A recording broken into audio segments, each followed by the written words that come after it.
Registration is being called to order. We do not have a quorum, but we're going to go ahead and start in a subcommittee with Senator Moon on the public hearing on Senate Joint Resolution 72. As the senator maintained earlier, we're going to alternate back and forth on those who are for the bill and then those in opposition of the bill. We're going to limit testimony to 3 minutes because we do have strict time limits over here in the Senate, and I want everyone to have a chance to be heard today. So with that, Senator Moon, you can continue on your presentation of Senate Joint Resolution 72. Thank you, Mr. Chair and committee. Thank you for being here early on a Monday. And I'm grateful to be able to present Senate Joint Resolution 72. This resolution is the same as Senate Joint Resolution 8 of last year. Last year's resolution actually was voted do pass by the committee, but it was not called out of committee to be debated on the floor. And I'm hoping this year we can have a different resolution on that. Senate Joint Resolution defines a person as every human being with a unique DNA code regardless of age. Therefore, since DNA is created at the moment of conception, preborn babies will be treated as persons if this resolution passes. Senator, not to interrupt, but is your microphone on for those It is. at home? Okay. Yeah. Just pull it a little bit closer. Yeah. Okay. Thank you. For the record, should I begin again? No, you're fine. And I didn't tell who I was, but I'm Mike Moon. I represent Missouri's 29th Senate District. And as I was saying, this resolution was the same as last year's Senate Joint Resolution 8, was passed the committee by vote, but was not called out for debate on the floor. And Senate Joint Resolution 72 defines a person is every human with a unique DNA code, regardless of age. Therefore, since DNA is created at the moment of conception, preborn babies will be treated as persons with equal protection and due process of law. Now, we're in a precarious situation in our state. Under the U.S. Constitution, all persons are afforded equal process or equal protection and due process. But our state constitution doesn't recognize that. In fact, it goes just the opposite, even though state law has in Chapter 1, Section 205, that life begins at conception. And so what I'm hoping to do with this resolution is to bring to the public's mind the total disregard that we have for life at this point. And we need to make some changes, and that would be by recognizing all persons from the point of conception as persons. So you are probably more familiar than I am with the Declaration of Independence, which Thomas Jefferson wrote, in which he says, "We are endowed by our Creator with certain unalienable rights. Among these are life." And I should probably stop there, because without life, that's it. There's no liberty. There's no happiness. There's no ability to gain property. And man's law has followed God's law in that specific circumstances, a law or a life can be taken as consequence to breaking certain laws. Otherwise, there's, according to God's law anyway, there's no justification for ending a life prematurely. I revisited a story that I've read multiple times in my adult life, and that is the one of Esther. Esther was taken captive years and years ago, and I don't know that that's what she wanted, but by God's providence, that's what happened. And her uncle Mordecai was trying to be her caretaker as much as he could outside the palace walls.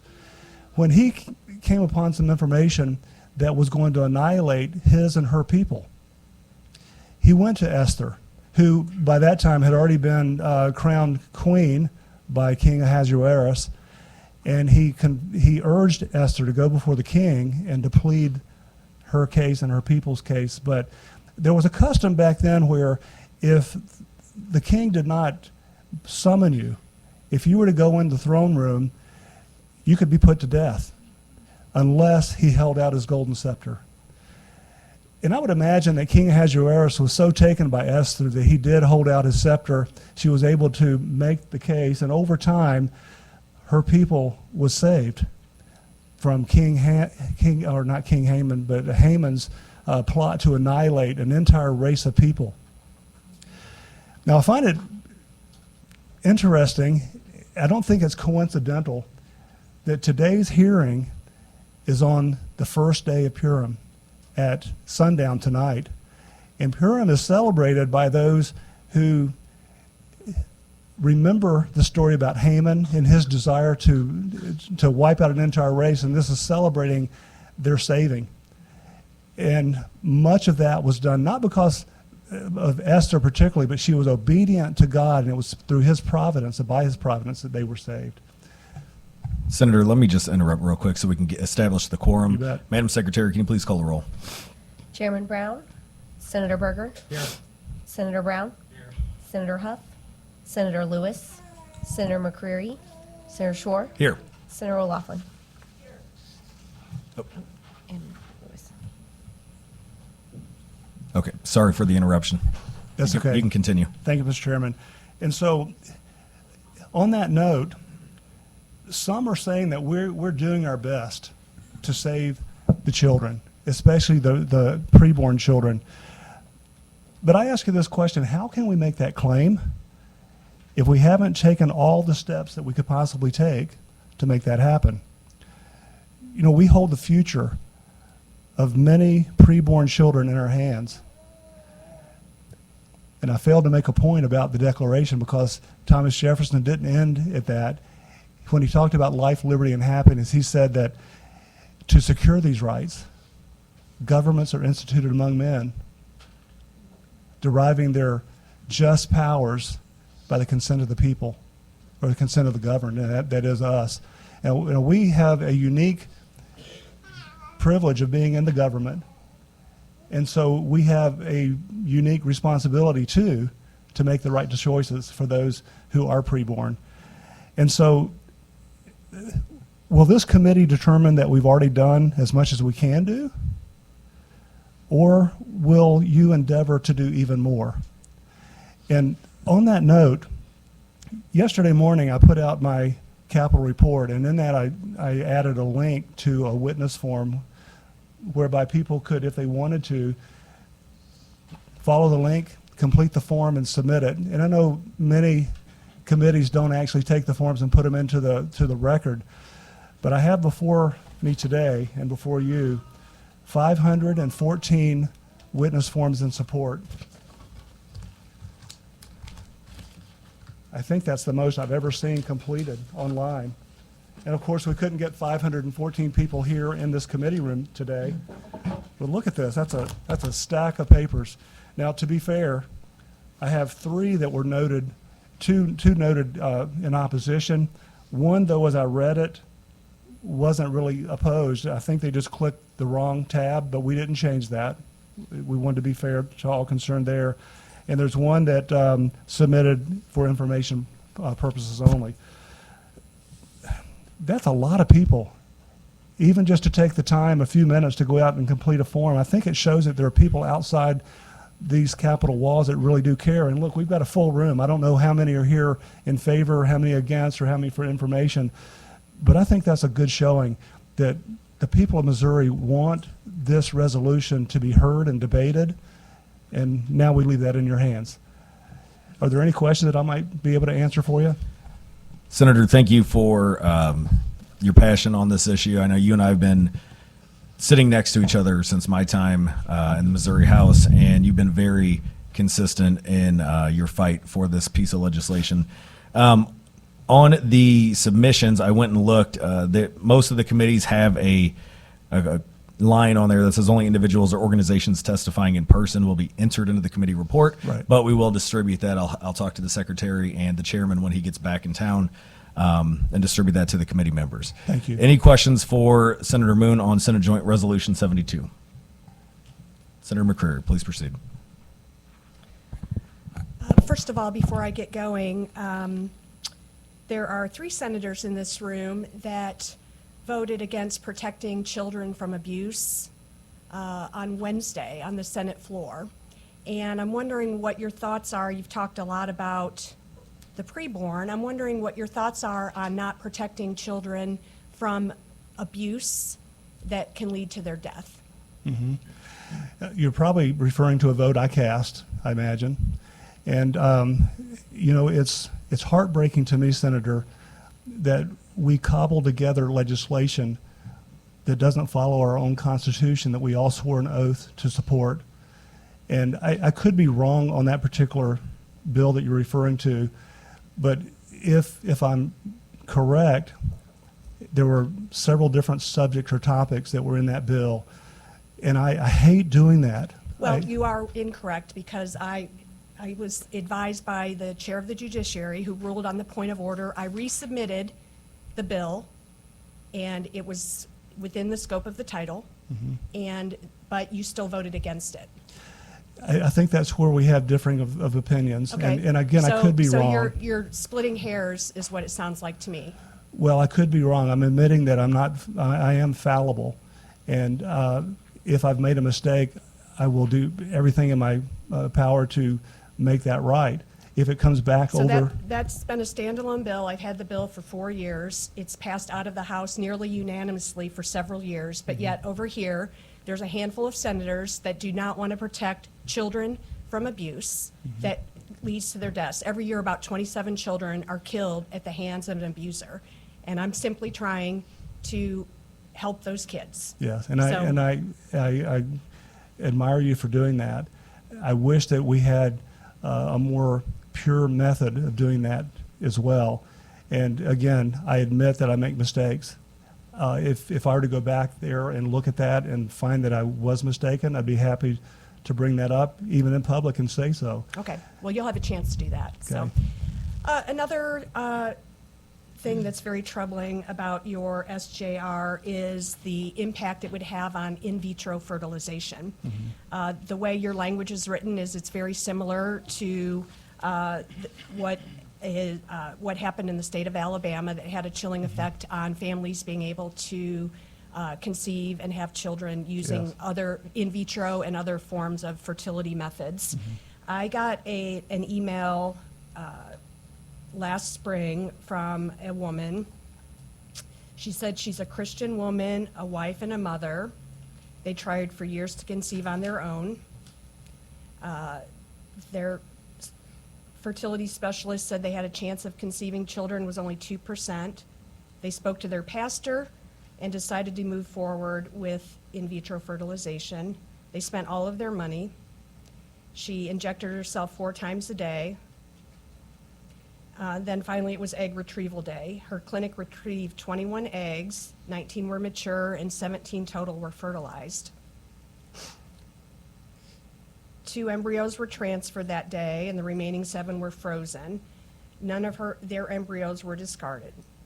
So, long story short, your language is very troubling, and it doesn't just impact non-Christians. It impacts some very, very conservative families all around the state. So I just am wondering what your thoughts are on hindering the ability of families to conceive using fertility methods. Senator, I don't think we've had this conversation, but I don't believe in coincidence. And I think you're in for a surprise today. Not just this, but some of the witnesses that we have.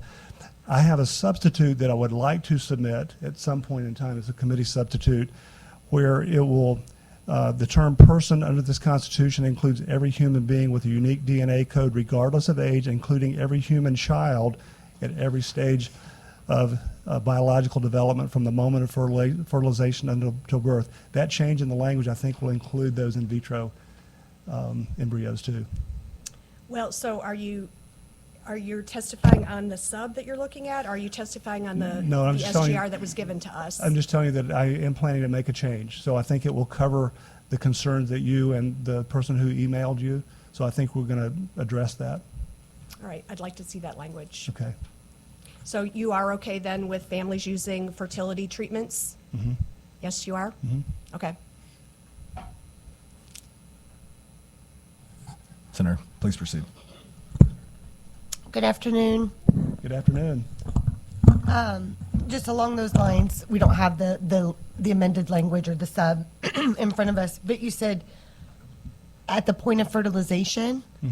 Okay, so I don't know that that really solves the IVF problem, because sometimes there's multiple like fertilized eggs or fertilized embryos or whatever, and some aren't viable with life, so I don't know that that would be a complete fix to IVF. Well, let's have discussions and see what needs to be changed to make it right. Okay, sure. And then I do have a question. I appreciate you surveying the people who follow you on your newsletter and stuff, and it's great. I love reaching out to my folks too, but I don't know that that's representative to the entire state, because if I was sent a survey to my district about this hearing, I would get overwhelming opposition. And we have the facts from Amendment 3 of where all Missourians lie. 79% of my voters in my district voted in favor of legalizing abortion. Another senator in this district had 51%, or another senator in this committee had 51%. Another senator had 54 in favor, and another senator had 66. So while I do appreciate that, I don't think that's true representation of how Missourians feel, given the recent ballot a couple of years ago to legalize abortion in the state. And with that being said, you also said that it's our duty to follow the Constitution. The voters have spoke. The Constitution has been amended. Do you feel it's our duty to follow the Constitution? We are currently following the Constitution, but there also are opportunities to change the Constitution because it was changed a couple of years ago, and I just think that there are a lot of people who think it needs to be changed again. Okay, thank you. Mr. Chairman, if I could make one point here. I don't have the greatest following on my newsletter, but these were apparently shared. We have all the way from Cape Girardeau to Baldwin, Missouri, Lee Summit. There's a Gray Summit, I'm not sure where that is, Springfield, St. Charles, and that's just a handful. So the news was spread far and wide, it seems, and so had a pretty good sampling, I believe. Further questions for Senator Moon? Seeing none. Your first witness in support can please come forward. Make sure you have a witness form filled out, and you will have 3 minutes.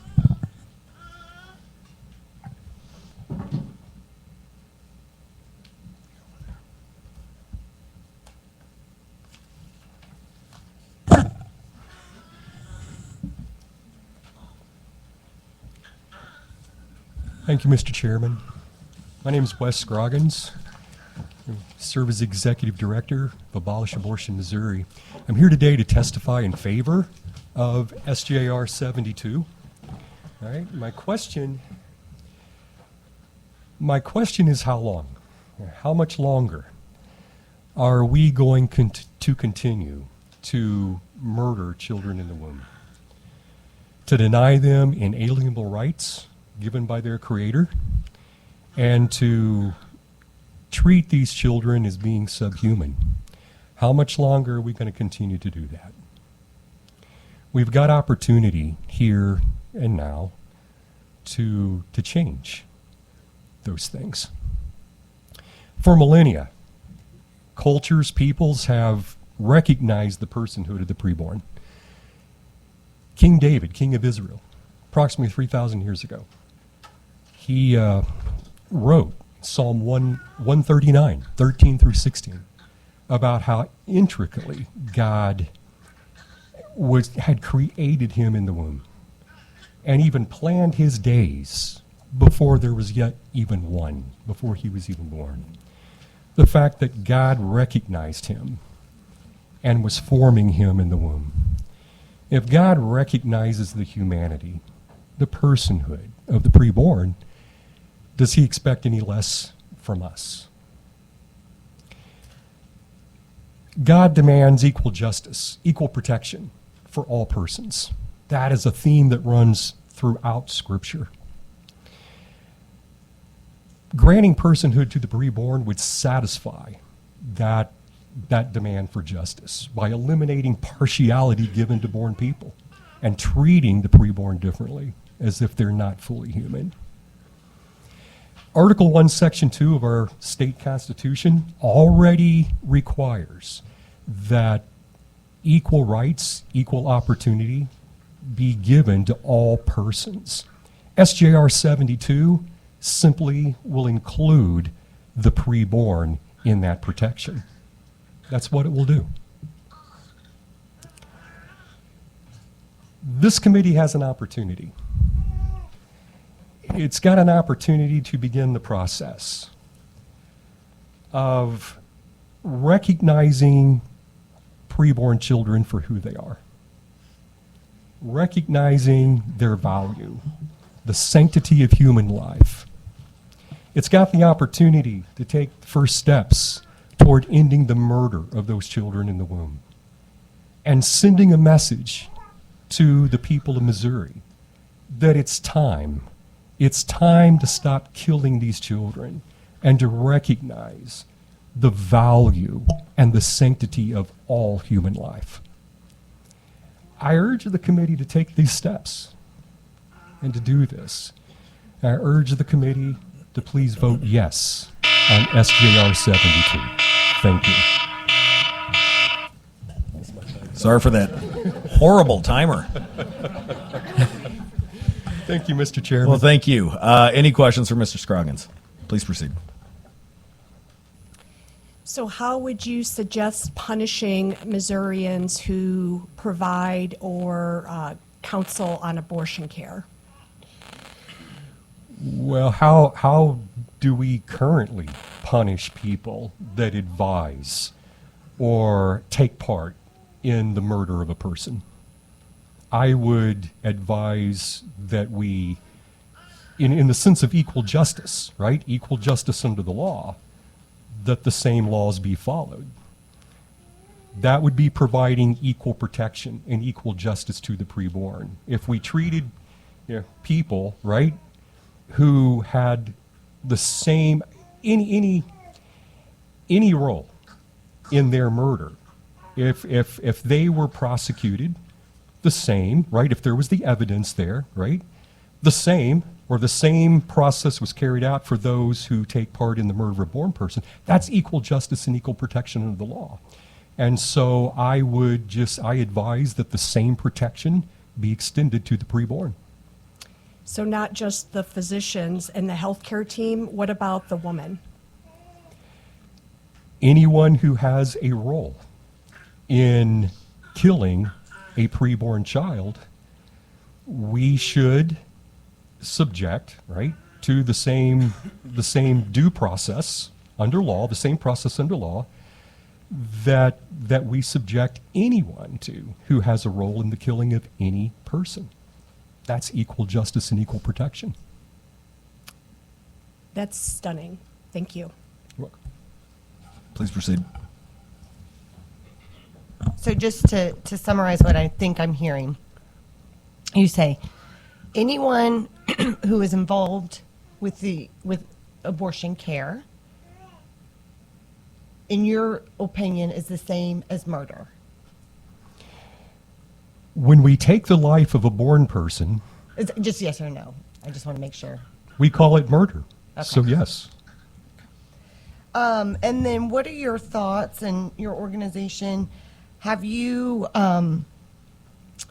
provided testimony in support of any of the bills going around limiting or any of the bills in support of statutes of limitation legislation for children who have been abused? No, we have not. No. So don't care about kids living and breathing on this planet who've been abused. I would not say that we don't care about those things. We just, our time and our resources are limited, and we have focused upon ending the murder of children in this state. That's our Not focus and our children, mission. embryos. 'Cause Children. That's not scientifically accurate. Okay, thank you. Any further questions? Seeing none.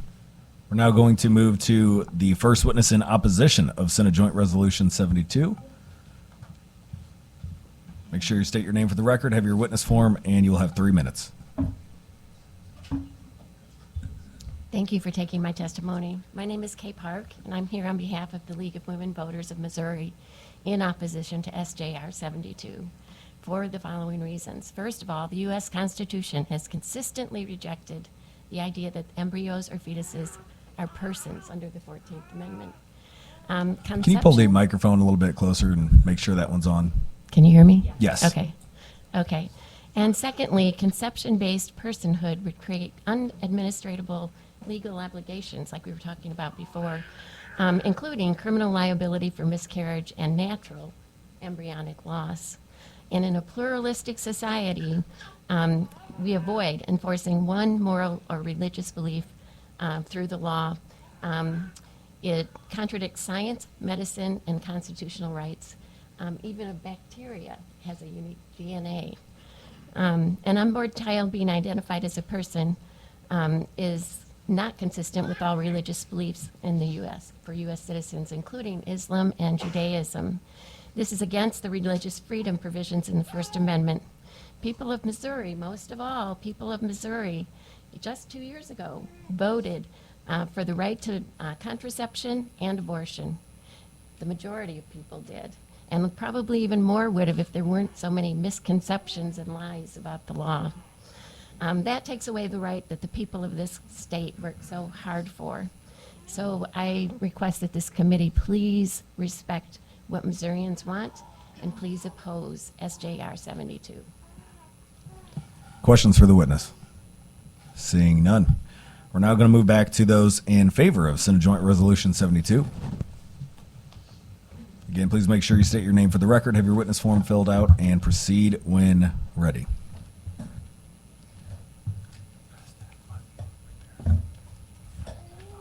Do you have some pictures I want to give you first?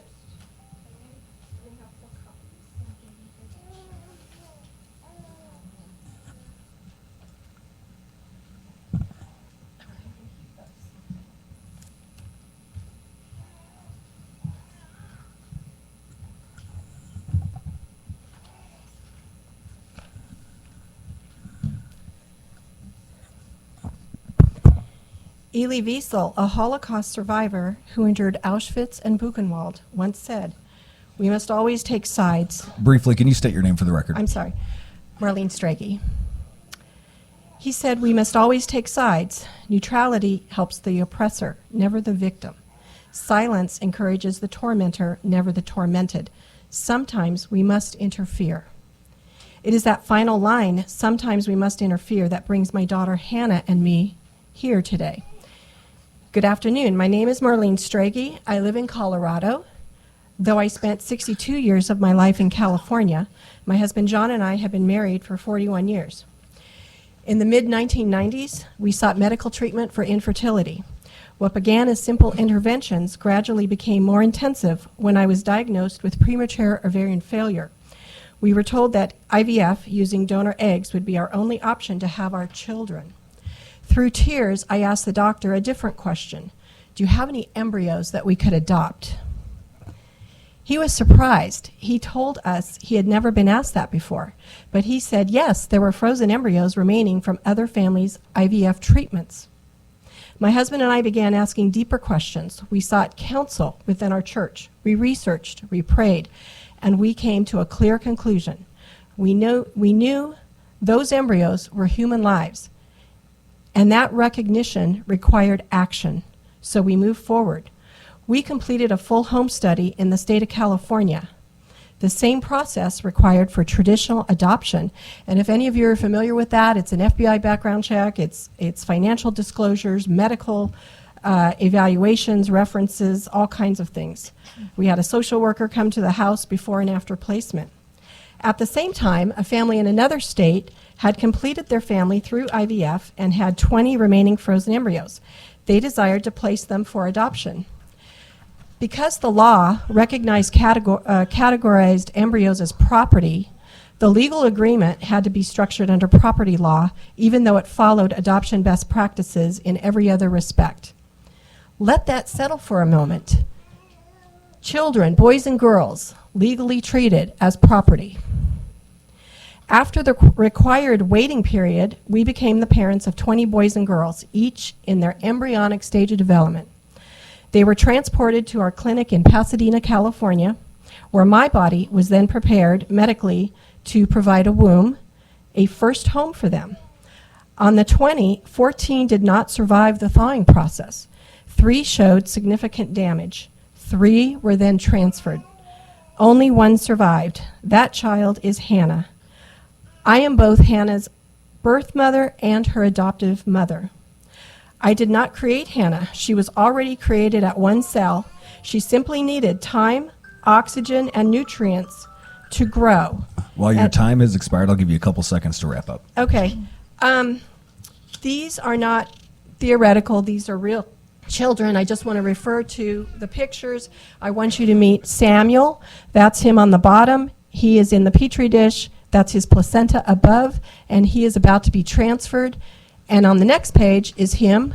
He's just a little bit older, same person, different pictures. We have Thaddeus on the next page. He was frozen. You may have heard about this for over 30 years. He was born last July. The next page, we have the Gilly Girls Band, 2 sets of twin girls that were adopted. On the next page, you'll see that Jillian and Haley were frozen for 9 years, Morgan and Savannah for 7 years. All of these children were property. Next page, identical twins, Sam and Ben, both sports writers, and his younger brother David on the next page. He's a police officer. And lastly, we have snowflakes number 2 and 3, Mark and Luke. They're now protecting us, and we need to protect these children that are still frozen. And I see you've got written testimony. If you want to submit that with Okay. your witness testimony, we'll make sure that everybody gets access Okay, to great. it. Thank you. And I look forward to any questions. Any questions for the witness? Seeing none, I guess since you're already sitting there, we could go to you, and then we'll give 2 for the opposition, if that's fine. Okay. Please proceed and state your name. Hi, I'm Hannah Streggy, Chair and members of the committee. Before I had a heartbeat in a womb, before I had a birth certificate, before I had a name, I had an inventory number. For 2 years and 9 months, I existed in a frozen canister of liquid nitrogen. My legal status was not child, it was property.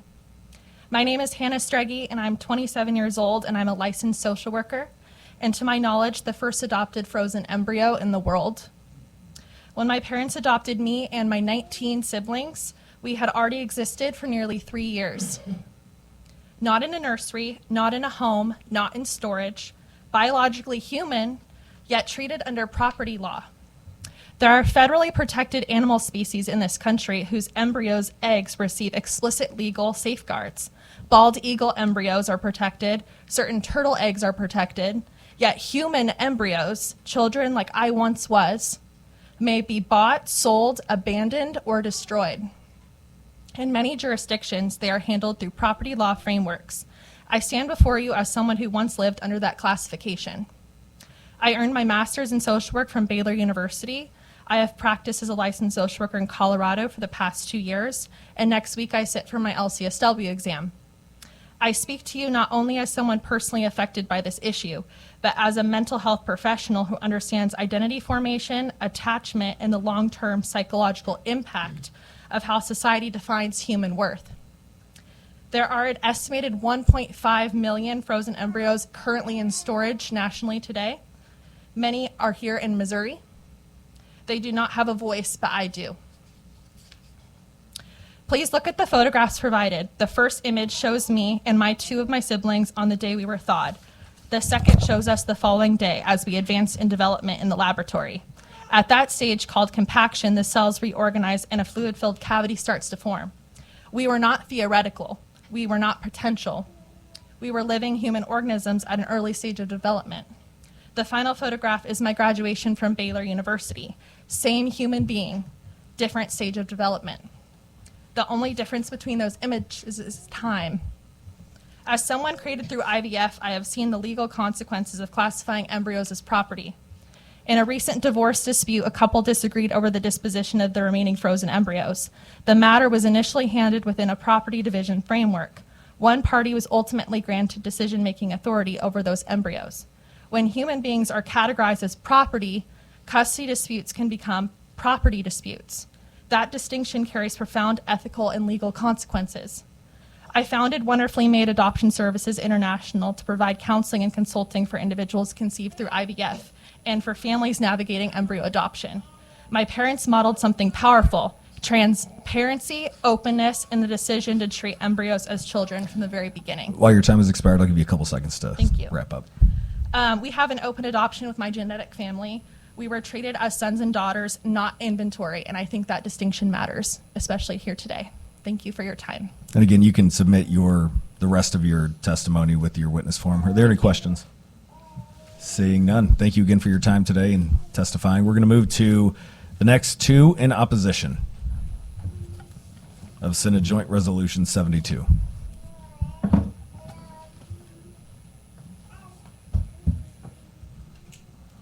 Anyone in opposition of Senate Joint Resolution 72? All right, there's no one else, so we're going to continue with those in favor of Senate Joint Resolution 72.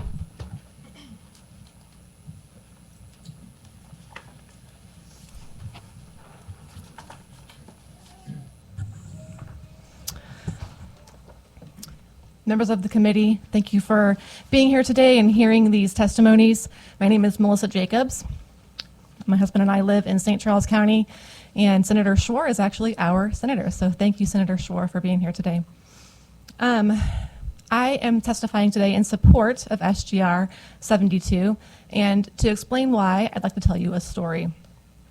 My husband and I are the proud parents of 10 children. 8 are living, 3 are adopted, and 2 are waiting for us in heaven. In 2010, after having 5 full-term pregnancies and resulting in live births, I got pregnant again, and we were thrilled to be expecting our 6th child.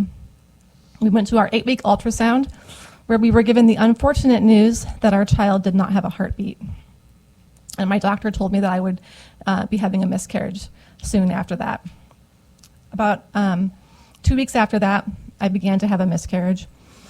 It was a rather traumatic experience that resulted in medical intervention to save my life, and resulted in me going through a time of deep depression where I grieved the loss of that child. My question to the committee today is, if that was not a person, even at that very early stage of development, why did I grieve over that loss as I would have grieved over any loss of someone important to me? After that experience, I went through a time where I actually took up running, and I hate running, but it was the only thing that I could think to do to escape from the pain of that loss. So my question to the committee today is, if children in the womb and children at very early stages of development are not actually people, why do mothers grieve the loss of these children that they lose through miscarriage? And I ask you today to please consider the testimony of these before you in this room full of people who've experienced loss, who've experienced the beauty of delivering children, and who've experienced adopting children as embryos, which my husband and I also did that as well. And for us, that experience ended in a miscarriage, unfortunately. But we have run the gamut of seeing children born into our family biologically, through adoption, through embryo adoption, and my testimony is that all are valuable, and all are valuable in the womb. And so I ask you to please consider voting yes on this personhood amendment and sending it to the full Senate. Thank you for your time.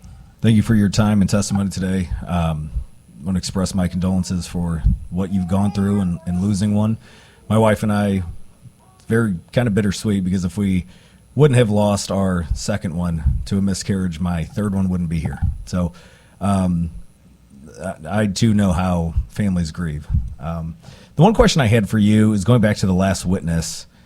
If this is not life at this stage, and I believe it is, I believe it's one of the stages in human development, then why the need to freeze the embryos? If anybody can answer that. You mean if they're going through IVF?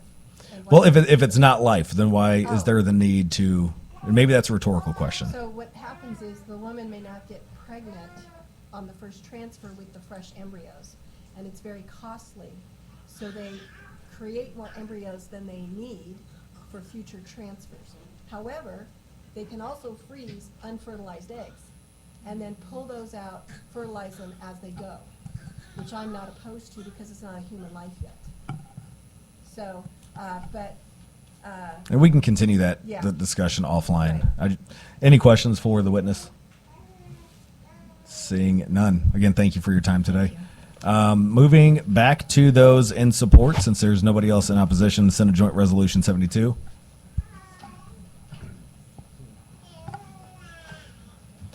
And the baby may need to fill out a witness form.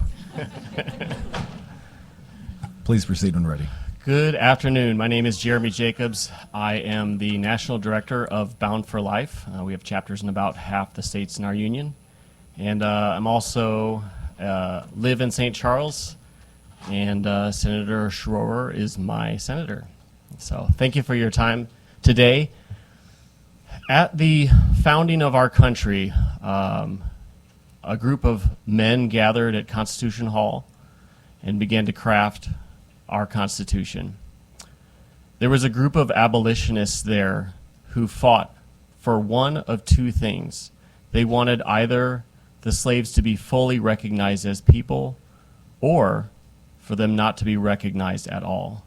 Instead, what happened was Article 1, Section 2, Paragraph 3 of our U.S. Constitution, which recognized slaves as 3/5 of a human. Most historians agree that that is a stain on our national history. And it enabled 80 years of slavery in this nation. And even our state seal and state flag bear that stain. The Roman numerals on our flag say 1820, which is when we applied to be a state. But we didn't become a state until 1821 because, in part, because of that 3/5 and the distribution of votes. And so our U.S. government waited until Maine wanted to enter to allow Missouri to become a state. That 80-year wait and the bloodshed, the Bible is very clear that bloodshed defiles a land, and it demands justice. And that 80-year wait culminated in the bloodiest battle that our nation has ever seen, with more than 700,000 men dying on Missouri battlefields. President Lincoln recognized this properly, and in his second inaugural address near the end of the Civil War, he said, "Fondly do we hope, fervently do we pray that this mighty scourge of war may speedily pass away. Yet if God wills that it continue until all the wealth piled by the bondsman's 250 years of unrequited toil shall be sunk, and until every drop of blood drawn with the lash shall be paid with another drawn by the sword, as it was said 3,000 years ago, so still it must be said, the judgments of the Lord are true and righteous altogether."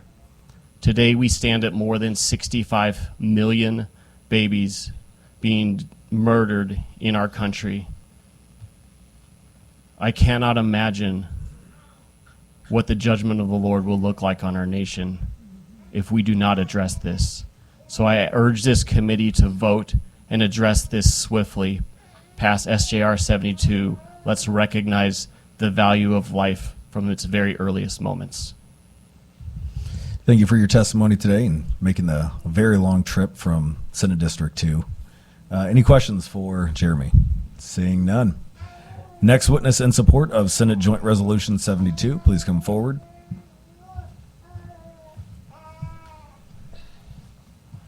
I wish I had that energy.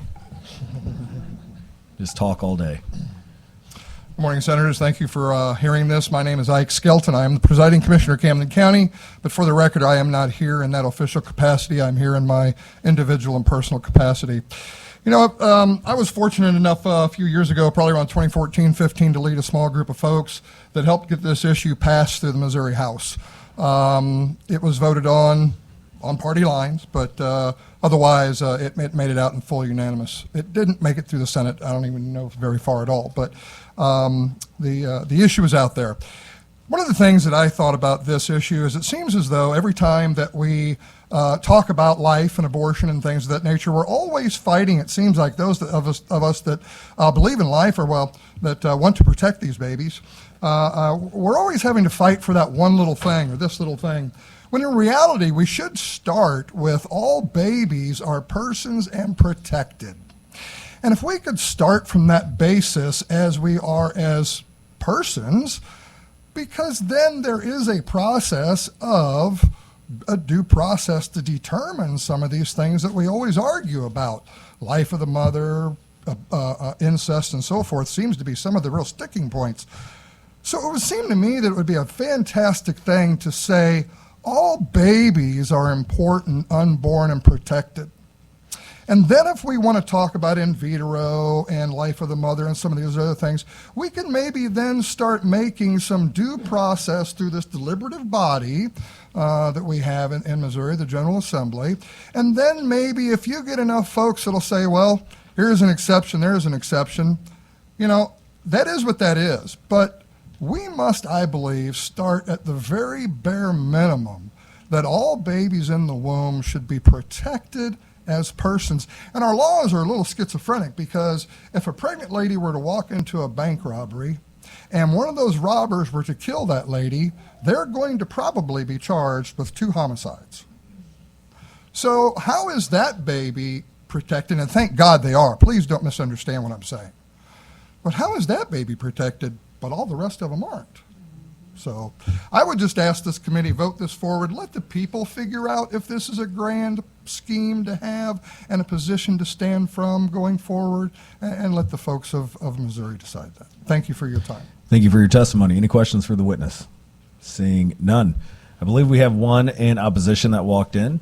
Come forward, make sure you have your witness form, and you'll have 3 minutes.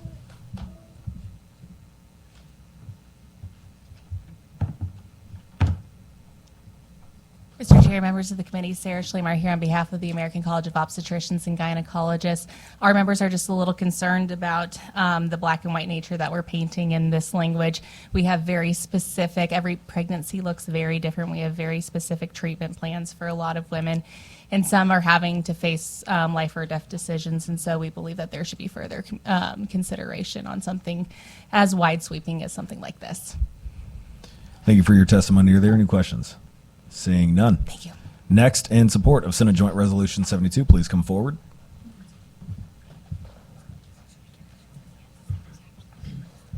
Yeah, just a quick show of hands, because I know we have about an hour left. Who is going to testify in support?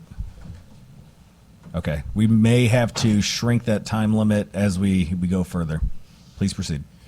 Mr. Chairman, member of the committee, I wish we had Senator Moon's bill where we could have a live stream so people could see how much people actually care about life in Missouri right now. When we have just a chairman and another senator here, it's kind of frustrating. But the resolution that's put forth here is not a mandate. What it simply asks us... Briefly, for the record, can you state your name? Sorry, my name is John Grady.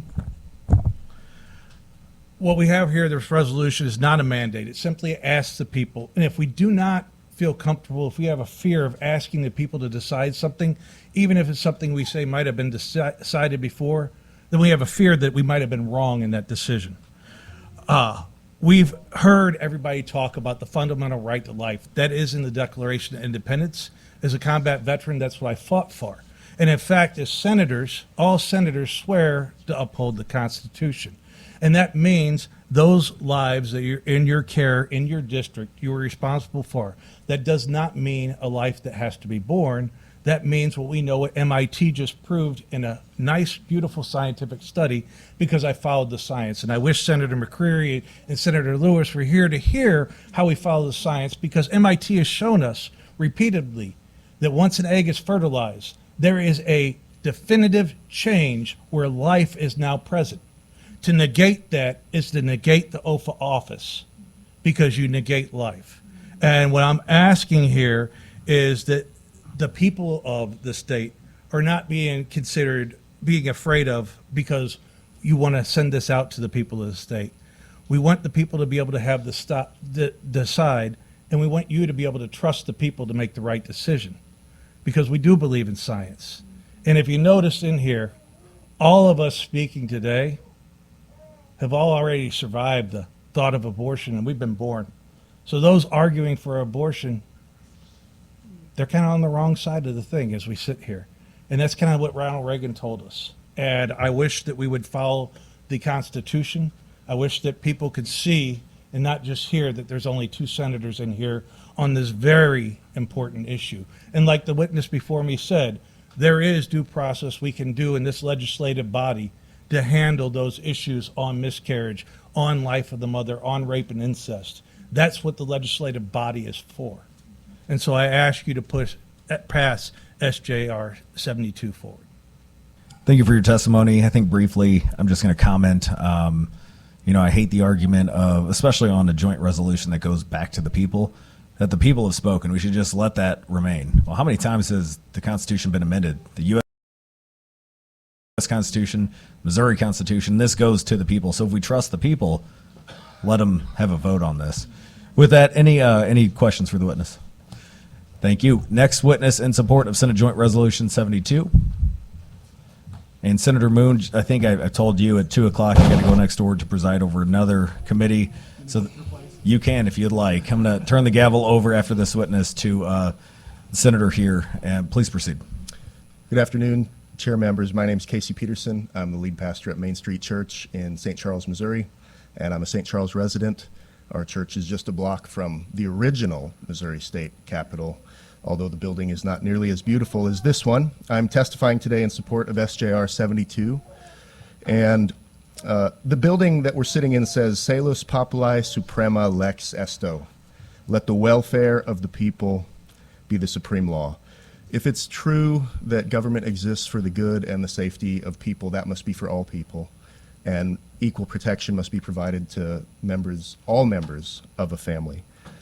And I think perhaps you agree with that sentiment, perhaps the other senators agree with that sentiment, but they're just not sure that life begins at fertilization. Perhaps they're not sure that life in a mother's womb is truly a human life. I would propose that in questions of human life, we are obligated to err on the side of extreme caution. Consequently, in some Missouri departments of government, this is certainly the case. For instance, last year, right before hunting season, the Missouri Department of Conservation sent out this safety reminder. I quote, "Safety while hunting is ultimately the responsibility of the hunter," said MDC Hunter Education Coordinator Justin McGuire.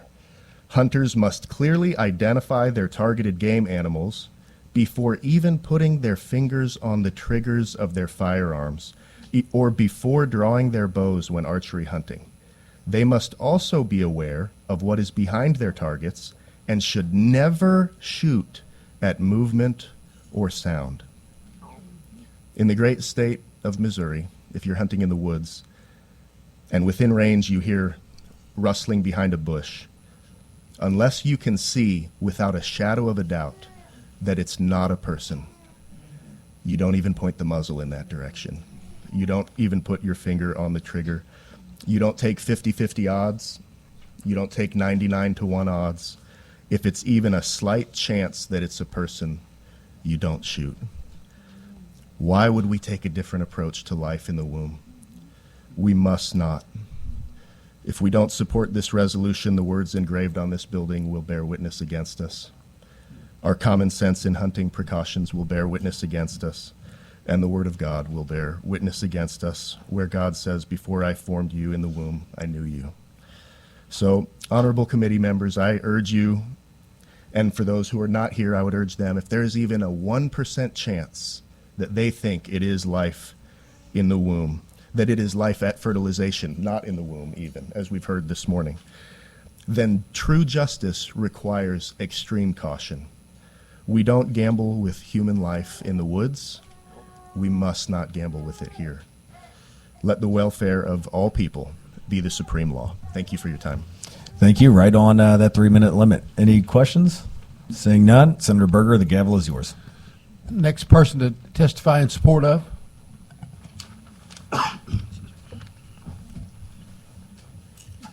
Hello. Hello, my name is Ben Belcher. I'm from Joplin. I'm here today with my son, Benny, who was here with me last year when I spoke in favor of the same bill in the House committee. At that time, he was about the size of a plum. This is what the lives we're allowing to be snuffed out look like. God recognizes life in the womb as individuals throughout the Bible. He says children are innocent and do not know good from evil. He also says he hates the hands that shed innocent blood, and he holds rulers accountable for what they allow.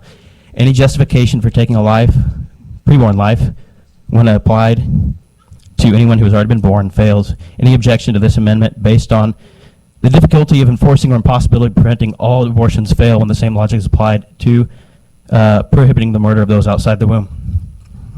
The Lord says, how long will you judge unjustly and show partiality to the wicked? Give justice to the weak and the fatherless. Maintain the right of the afflicted and the destitute. Open your mouth for the mute, for the rights of all who are appointed to destruction. Judge righteously. Defend the rights of the poor and needy. Who owns less and is more needy than a life in the womb? Rescue those who are unjustly sentenced to die.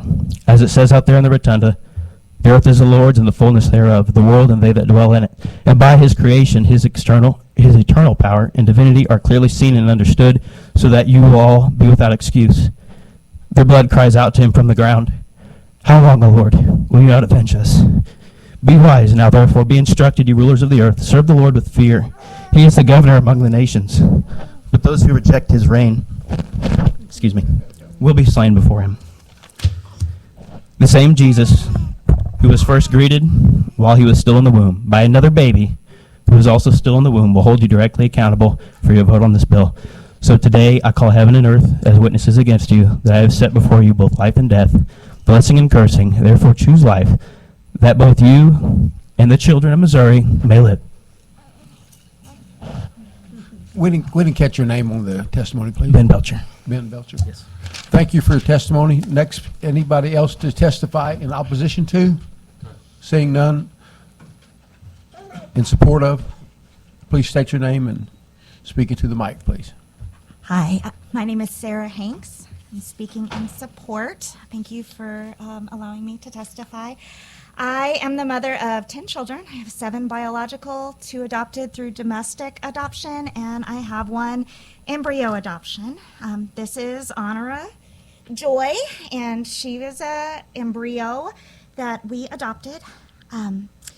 We decided to pursue embryo adoption so that we could give a child an opportunity to live a full, joyful life on this earth.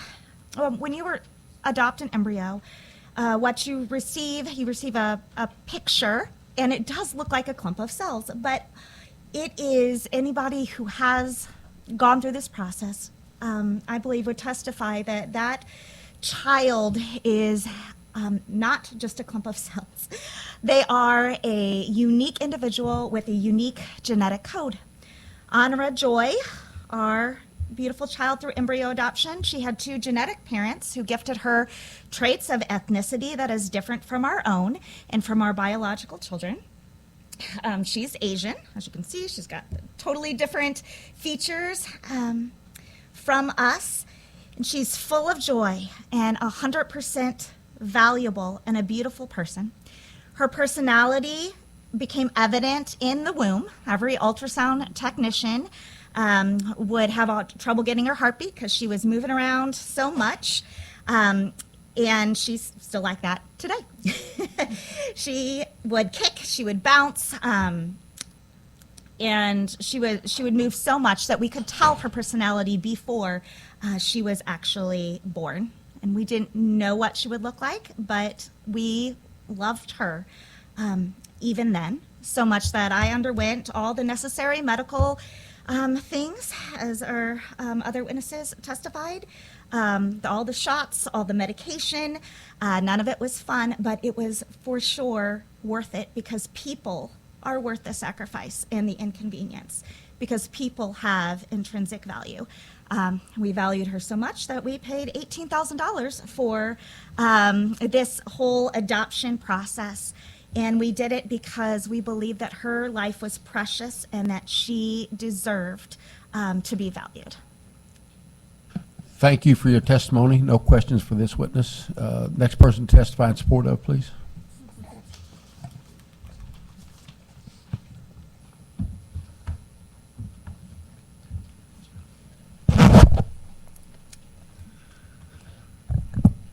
My name is Judah Marks from Bowling Green, Missouri.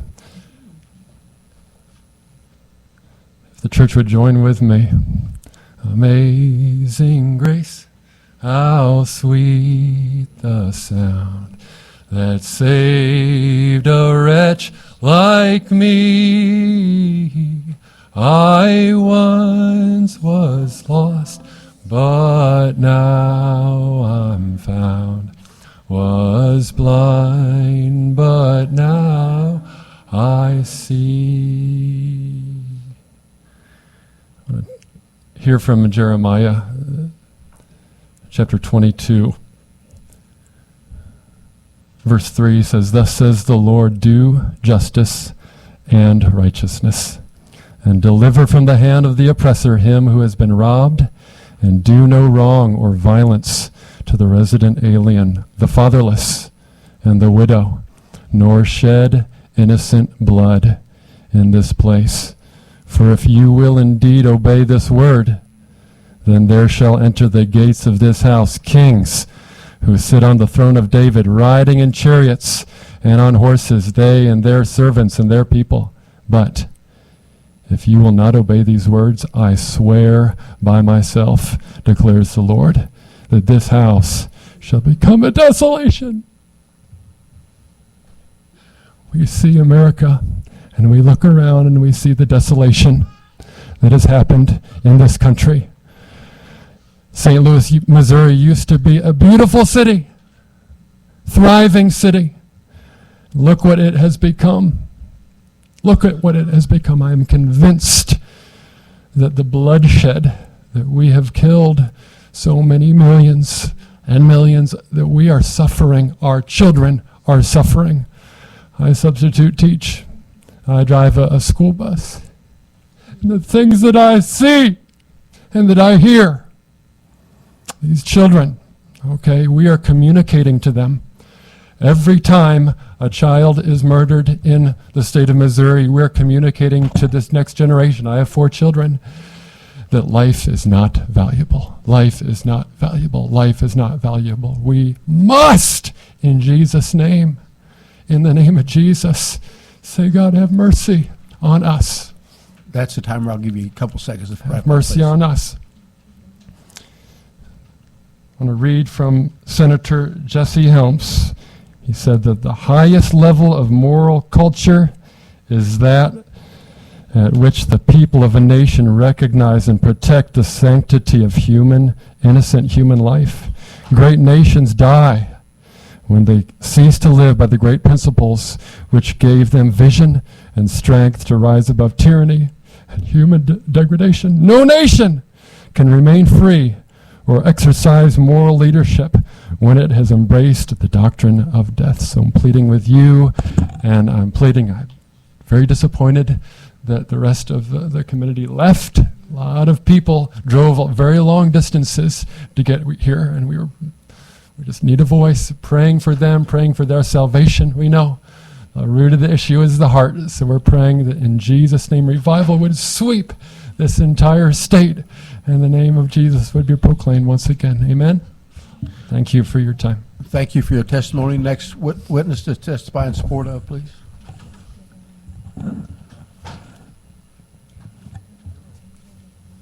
Make sure you filled out a witness form when you come forward. Thank you.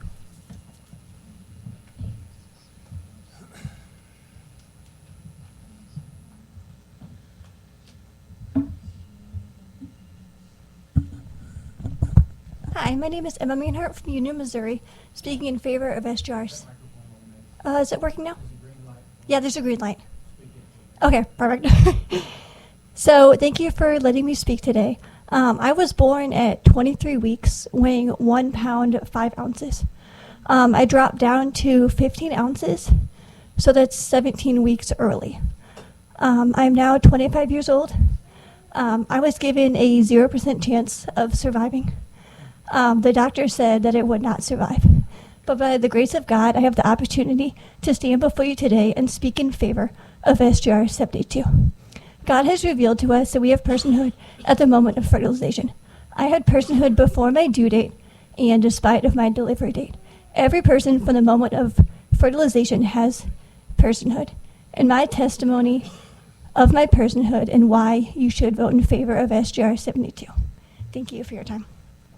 Thank you for your testimony. We're going to stand at ease just for a couple minutes. I got to. The sickness has kind of hit the Missouri Synod a little bit, so that's why we don't have as many people around here as what we need to have. So bear with us just for a minute. I got to step next door, and I'll be right back. Thank you.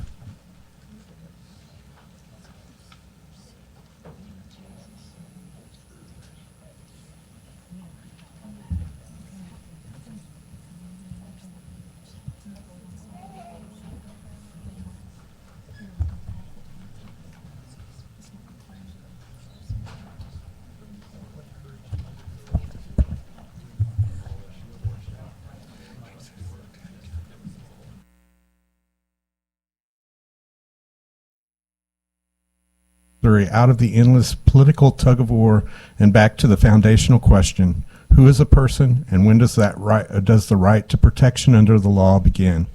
This resolution puts it back in the hands of the Missouri citizens and ultimately answers it for our state constitution, defining a person to include every human being with a unique DNA code, including every unborn child from the moment of conception until birth. And with the proposed 2026 Amendment 3 already headed to the ballot, there's no reason for the General Assembly, should they refuse to give Missourians the chance to go further, to protect all unborn children, not just some. SJR72 allows Missouri to move the argument from the political discussion to a moral and ethical question. Second, SJR72 forces moral clarity. Either life begins at conception or it doesn't. If it does, then equal protection cannot be treated like a sliding scale. We don't get to say you're a person if you're wanted, or you're a person if your father didn't commit a crime, or you're a person only after you pass through the birth canal. That isn't justice, that's unequal protection. Third, this is where voters are going to look for honesty. We're going into an election year, and a lot of people on the GOP side are going to be saying that they're 100% pro-life, but they can't claim to be 100% pro-life while supporting exceptions that declare some children may be intentionally killed because of how they were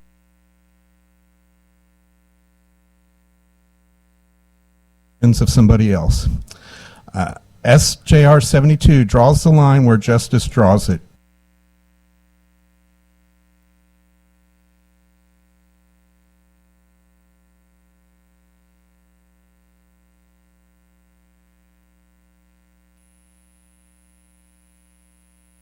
Please come forward. Again, make sure you have your witness form filled out.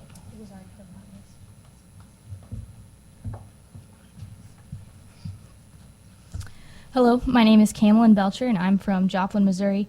I'm a mother of 2 young children. Today we face a simple question: is human life in the womb deserving of the same protections as every other human being in Missouri? Of course, the answer is yes. That little baby boy you saw earlier, he's 5 months old, and he is still completely dependent on my body, just as he was when he was in the womb. He's the same child he was before birth. Yet under the current law, it would have been legal to end his life through an abortion. About 95% of abortions in the U.S. are elective, with no threat to the mother's health or fetal abnormalities. Abortions due to rape account for roughly 1% or less, meaning life is deliberately created and then deliberately destroyed. God says he knows those in the womb. God is the giver of life, therefore human life belongs to him. It is not up to us to intentionally take another human life. Isaiah 49:1 says, "The Lord called me from the womb." Creating life in the womb is a deliberate and personal process. It is the most special thing God has given us the ability to do as human beings. We are co-creators with him, able to bring brand new people into the world with their own soul. Abortion destroys this gift. Psalm 139:13-14 says, "For you formed my inward parts, you knitted me together in my mother's womb." All humans, born and unborn, are created in the image of God and therefore share equal value and deserve equal protection. God does not tolerate murder, since even the smallest baby in the womb is a unique individual human life made by God. Killing that baby is an act of murder. Genesis 9:6 says, "Whoever sheds the blood of man, by man shall his blood be shed, for God made man in his own image." It is our duty today to boldly stand up for the innocent human life in Missouri. whose lives are being taken every day. No matter the situation, the baby here is always the victim. We must hold accountable those responsible for taking life.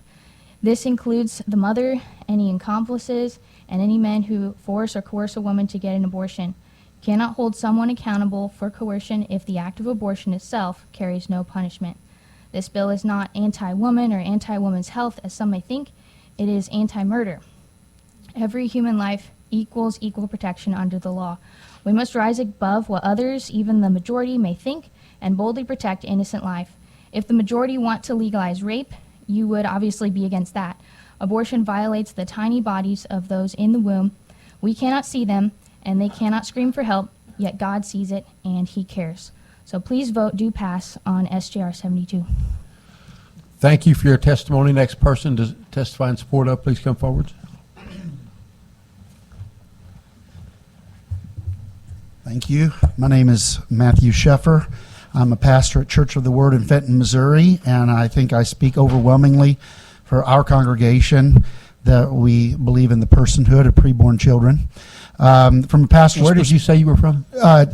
I'm pastor at Church of the Word of Fenton, Missouri. I live in Fenton, Pacific, Missouri. Okay. and I did fill out a form. It's in the stack. I put it up here Well, earlier. I thought you said Benton, Missouri, because that's where I'm from. I thought I didn't recognize you. No, sir, Fenton, Missouri. Just giving a little bit of a theological perspective, there's a lot of discussion, it seems, from certain ladies here that that the people voted for the right to have abortions. I want to say rights come from God.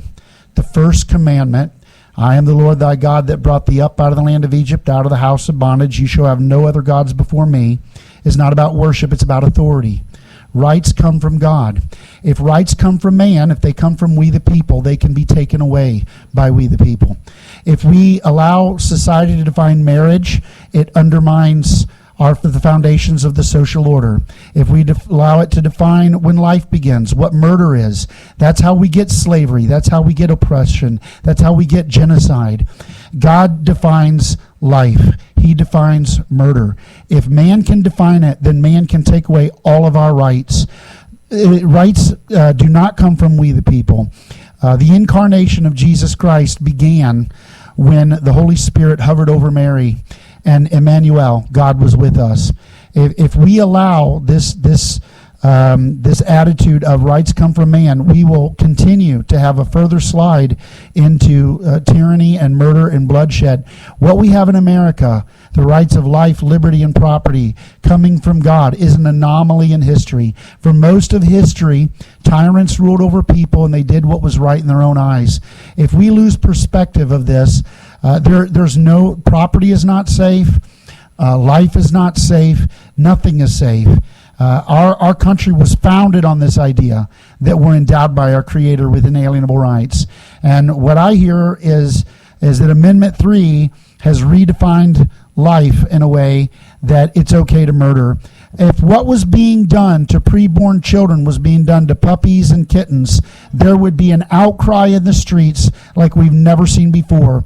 Not even in this room is there an outcry that's commensurate with the travesty that is taking place. So I just want to say that God forbids it, and with thus saith the Lord trumps we the people every time. Thank you for testimony. Next person to testify in support of.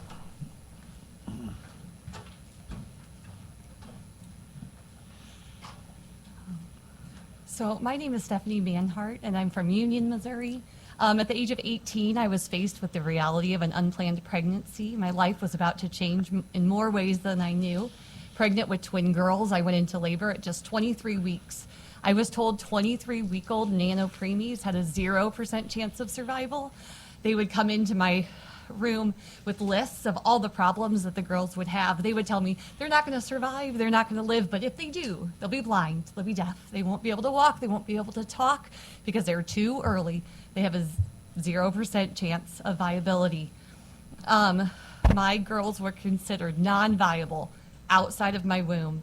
My girls were born 23 weeks and 5 days. I was able to hold our daughter Zoe as her fully developed hand, every little finger, every little toe, she gripped my finger. Her whole hand would grab just my fingernail. That's how tiny her hand was. We held her until she went to be with the Lord. My daughter Emma was immediately rushed to the NICU, the neonatal intensive care unit. And to put this into perspective to how early my girls were born, Emma, who was rushed to the NICU, her eyes were still fused shut. She only weighed 15 ounces. I can remember standing over her incubator after just losing our daughter Zoe, grieving over our daughter Zoe, but so thankful that we were able to hold her for 30 minutes. I remember looking over our daughter and turning to the doctor and saying, my goodness, in the state of Missouri, right now, she's 23 weeks. I could have legally aborted her for 1 more week. Why is it that now, looking at her in this incubator, I couldn't just say, oh my goodness, you know what? I don't want her anymore. No, I'm a young mom. I'm 18. I'm not prepared for this. I'm not prepared to have a child with disabilities. I can't handle this. Why now would it not be okay, even illegal, for me to say I want to kill my daughter? So I just cannot express to you, why does location dictate life? So I ask you, why does location dictate personhood? My daughter was given a 0% chance to live, but against every prediction, she did survive. Not only did she survive, she thrived. She's now walking and talking, and you just heard her speak a minute ago. She spent 6 months in the neonatal intensive care unit, and with God's protection over her, she truly is our miracle baby. Emma and her sister Zoe deserved personhood rights at the moment of fertilization. It didn't matter, regardless of their gestational age. It didn't matter of their predicted medical outcome. It didn't matter if I was prepared as a mother or not. They deserved personhood at the moment of conception. And I believe that every child inside the womb and outside of the womb also deserves that protection under the law. And so I hope you vote in favor of this. Thank you. Thank you for your testimony today. Moving to the next in favor, and show of hands, how many do we have left? Okay, we're going to have to move it to 2 minutes. Next one, please come up. Have your witness form ready. And make sure we state our name for the record. Yep. Proceed when ready. I'm Michael Lindbergh from Troy, Missouri, and I'm a simple man, but I feel like the founders and more importantly our Savior thought it was worth empowering simple men to have a say and to share what they believe. And I feel reading the scriptures and letting the scriptures speak is probably the most powerful tool that we have. So I'm just going to read a little section here from Psalm 139 that's been previously quoted. For you formed my inward parts, you wove me in my mother's womb. I will give thanks to you, for I am fearfully and wonderfully made. Wonderful are your works, and my soul knows it very well. My frame was not hidden from you when I was made in secret and skillfully wrought in the depths of the earth. Your eyes have seen my unformed substance, and in your book were written all the days of my life, ordained for me, when as yet there was not one of them. How precious also are your thoughts to me, O God. How vast is the sum of them. If I should count them, they would outnumber the sand. When I awake, I am still with you. And I'll spare you the next section about how God feels about people who disagree with him on that point. But I want to now turn to Romans 13, because I was sitting there unsure if I was even going to speak, but there was a thought I was having that I've yet to hear. I'm sure people think it. I just think it's worth saying. And maybe the flipping of Bible pages is something that's lost in our nation, but hopefully we'll get that back. So speaking about the authority, the government as ordained by the Lord, it says in 13 verse, I'm going to find it, verse 6, for rulers are servants of God. So first and foremost, the job of the government is not for the people, it's actually for God. And everyone who is in a place of government will stand before the King of Kings, not before the people, but before a holy and just God who says, these are my standards. Did you walk in them regardless of how popular it was?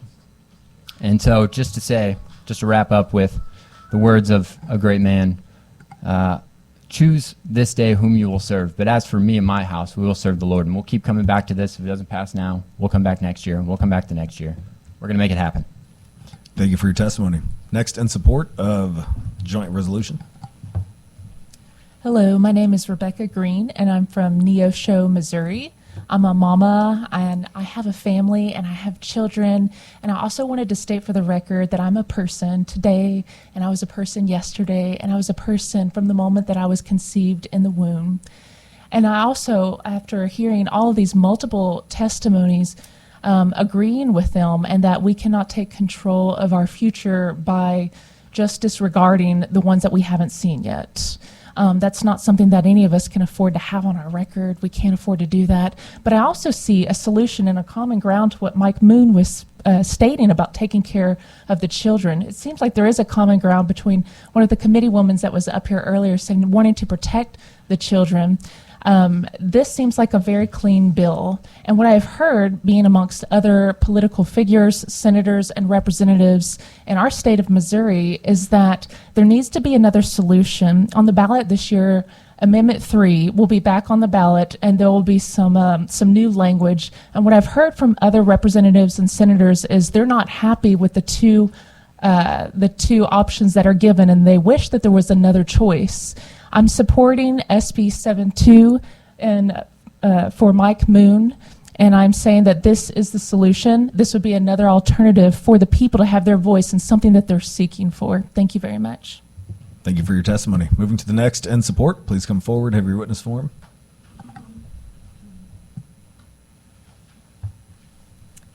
Hi, Lisa Panette, Armorvine. I rarely get to talk to you about my daughter, but today I'm here to talk about her and the kids like her. I had one of my daughters that was a fetal anomaly with a 0% chance for survival. So she meets the standard that we carved out in the new Amendment 3. Because of that, I want to stand in the gap and explain. I went to the best doctors in Frontenac and Ladue. I went to Washington University. None of them gave me any chance of survival whatsoever for her condition. And when I asked the doctor how many other people chose to abort, because that was the only option that he gave me, you've had a healthy child, you can have another, so just abort her and go on your way. I asked how many other people had this happen to that he had seen, and his answer was 4. And I said, what did they do? And he goes, well, they all aborted. Well, that was the only option that we were given. So I sought out other medical care. I'm not saying it was easy. She was on a feeding tube for 2 years, and I was there with her every day. Anyone that deals with a feeding tube understand what that's like. It's not just feeding, it's also burping through a tube, and it's a full-time and then some job. And I did that, and I'm so happy that I did that. But I grieve for those other children and those other parents specifically that weren't even given the option to say that maybe you'll have a child that is here and no one would even know that they're okay. And my daughter today, you wouldn't know, she's in college. Like others have testified about hearing and vision loss and everything under the sun, they told me those same things, and that's not the case. And so I'm just here to advocate in the gap for them. Thank you for your testimony. Moving to the next in support of the joint resolution.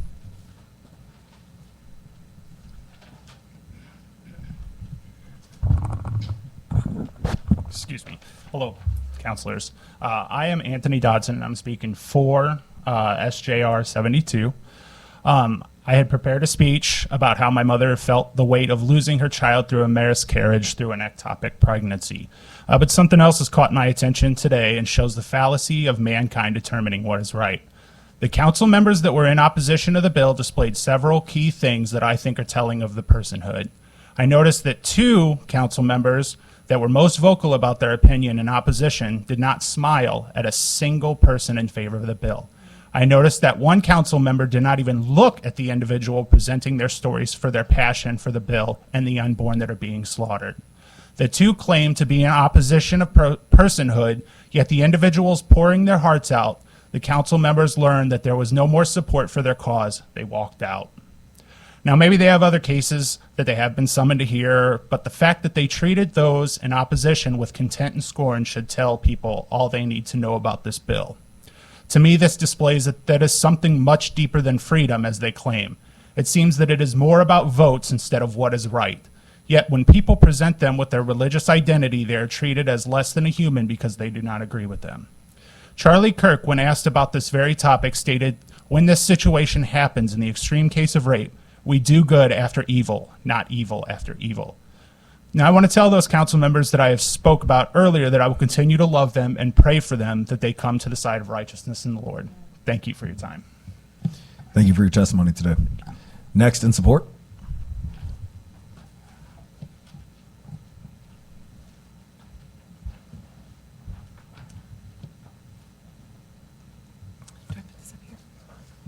Hello, my name is Michelle Smith. I'm from the district next to Mike's, and I helped him get elected. I'm happy to be here. In fact, I sent the link to Faith Christian School where my son goes to school, and those kids are listening to this hearing today, those high school kids. So I would urge you to vote yes for this resolution that ensures that every person, especially the most helpless among us, have dignity and equal protection. Right now, we allow the preborn to have two opposing values, either precious or worthless based on arbitrary circumstances. Our laws and what we do here should not be illogical. We should create parameters that encourage the best in us, not the worst. Government's chief duty, as our Constitution states, is to secure the natural right to life. When it fails to do so for any group, it fails in its chief design. SJR72 corrects this injustice by extending the same equal protection to every human life without exception. I would urge you not to let the mistakes of our past blind us to what's right and just. Please respect all life and vote yes on SJR 72. I think the only thing I would add is in this building, there's a lot that we do that's illogical. Okay. Doesn't make any sense, and I think the senator will agree. But thank you for your testimony today. I'm going to go to the next in support. I think Ron would agree, too. There's a lot that we do in this building.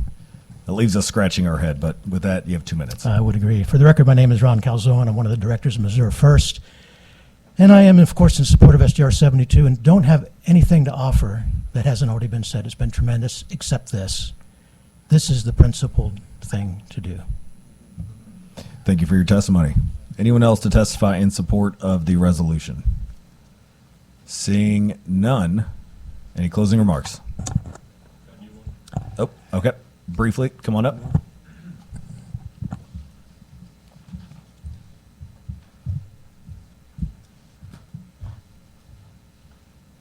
And make sure you have a witness form filled out and state your name for the record. My name is Elliot Ritchie. When I walked into the Capitol today, I read this on the Capitol: "Lord God of hosts, be with us yet, lest we forget." I contend that we have forgotten. We have forgotten the role of what we are to do. The magistrates across the nation of the state have forgotten what we are to do. This is what God says in Romans 13:4. "For he," referring to the civil magistrates, "is a minister of God to thee for good. But if thou do that which is evil, be afraid. For he beareth not the sword in vain. For he is the minister of God, a revenger to execute wrath upon him that doeth evil." Yet there is prevailing evil and wickedness in our nation and in our state. And I urge you to please pass forth this bill so that there can be justice in our state. Thank you. Thank you. Was there another wanting to testify? Okay. Oh, in opposition? Okay. Are there any further witnesses in support? Seeing none, please come forward. You'll have 2 minutes.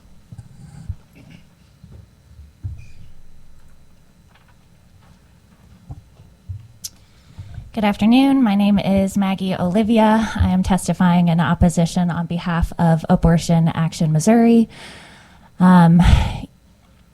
I think that the two senators who left this hearing earlier said it well, that Missourians have already spoken. Missourians have already said no to abortion bans.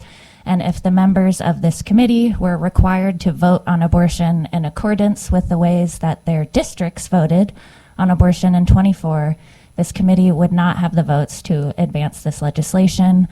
Missourians have nuanced opinions about abortion, and that's perfectly fine, but overwhelmingly Missourians agree that politicians and government have no business interfering in personal, private, family decision-making.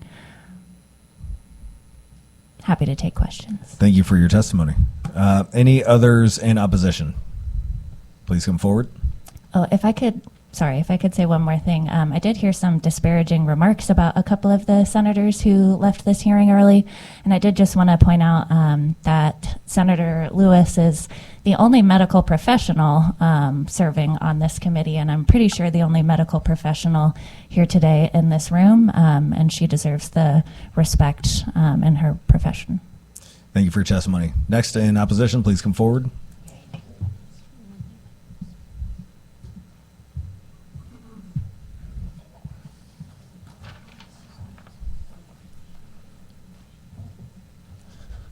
Doug Mann with Planned Parenthood, Great Rivers Action. Basically, everything's already been said. The senators that unfortunately had to leave made very good points. This bill does not follow the science, nor does it follow medical standards, and it's going to cause a lot of issues outside of just abortion, which seems to be the only thing that's being discussed today. So. Thank you for your testimony. Having no questions, that'll conclude your your testimony. Seeing no other witnesses in support or against, any closing remarks? Thank you, Mr. Chairman, for indulging us today. We are certainly at a political divide. It appears that we are also at a scientific divide and also a spiritual divide. We sat in a chamber that if you look at the dais and then cast your vision to the upper left, there's a saying that we often forget, and I'll just close with that there is nothing politically right that is morally wrong. Thank you, Mr. Chairman. That will conclude the public hearing, and having no further business before the committee, we are adjourned.